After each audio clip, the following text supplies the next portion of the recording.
In this video, we shall learn about the railways and pipelines of India. When I talk about railways in India, railways are the principal mode of transportation for freight and passengers. So in India, we have passenger trains and goods trains which carry the freight. Then, railways also make it possible for people to conduct multifarious activities, that is, many activities, like the first one is business. A lot of people travel with an intention to do business. Second one is sightseeing. Our country is a land of diversity and a lot of people tour around to see places. So, railways is the best way to reach out to different parts of the country. Third, it is pilgrimage.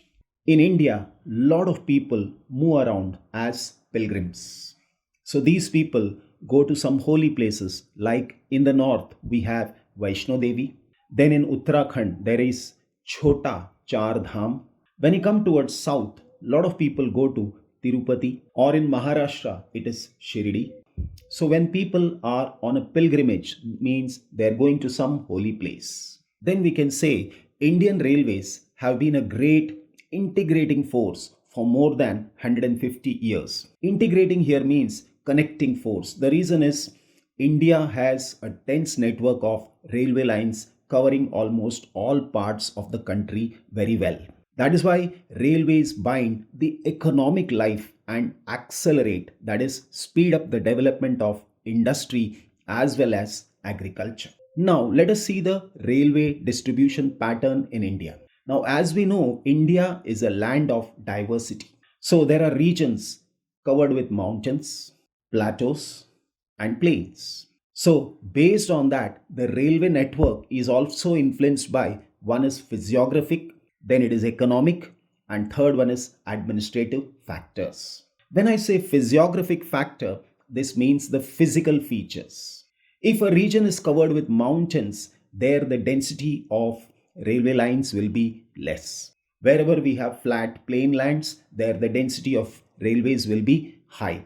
The reason is it is easy to construct railway lines in those areas. Similarly, economic and administrative factor also plays an important role.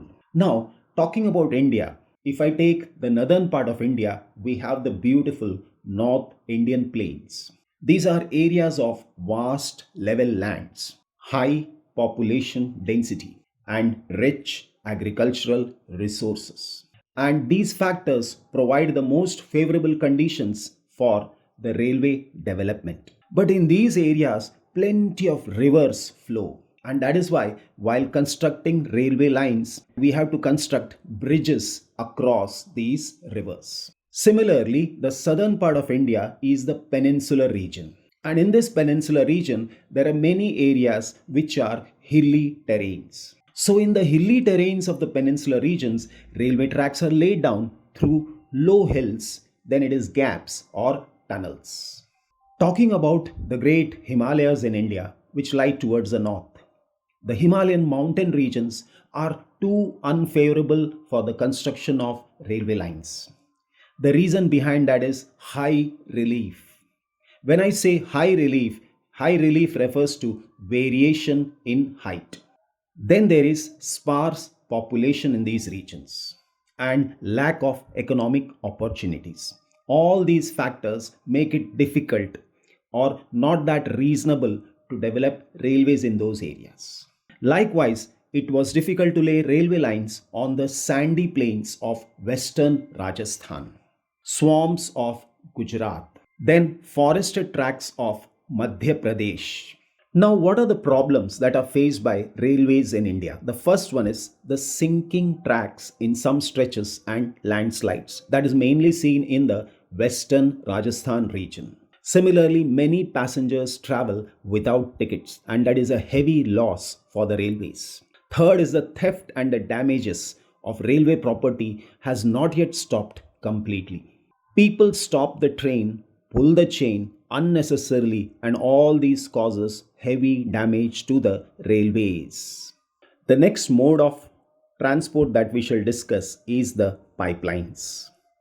Now, in the past in India, we were using pipelines only for the transportation of water, that too mainly to the cities and industries. But now these pipelines are also used for transportation of crude oil, petroleum products, natural gas from oil and natural gas fields to the refineries, fertilizer factories, and big thermal power plants.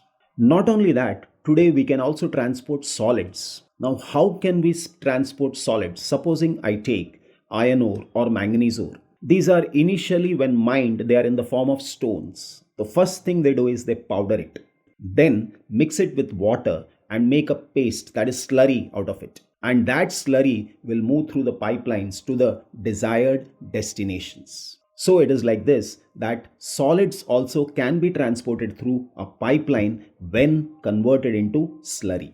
Now, in India, there are three important pipelines that you need to study in your syllabus. Now, the first pipeline is from the oil fields in Upper Assam to Kanpur in Uttar Pradesh. It moves through Guwahati, Barauni, and Allahabad. Now, this pipeline has branches from Barauni to Haldia, which moves via Rajband and Maurigram. Then it is from Guwahati to Siliguri. The second pipeline is Saleha in Gujarat to Jalandhar in Punjab. This pipeline moves via Viramgam, Mathura, Delhi, and Sonipat. It has branches to connect Koyali, which is near Vadodara in Gujarat, and Chakshu and other places. Then there is gas pipeline from Hazira in Gujarat, which connects Jagdishpur in Uttar Pradesh via Vijaypur in Madhya Pradesh. Now, this pipeline branches to Kotta in Rajasthan. Now, because of all these pipelines, it is possible now that the far inland locations of refineries like Barauni, Mathura, Panipat, and gas-based fertilizer plants, all this could be thought of only because of pipelines.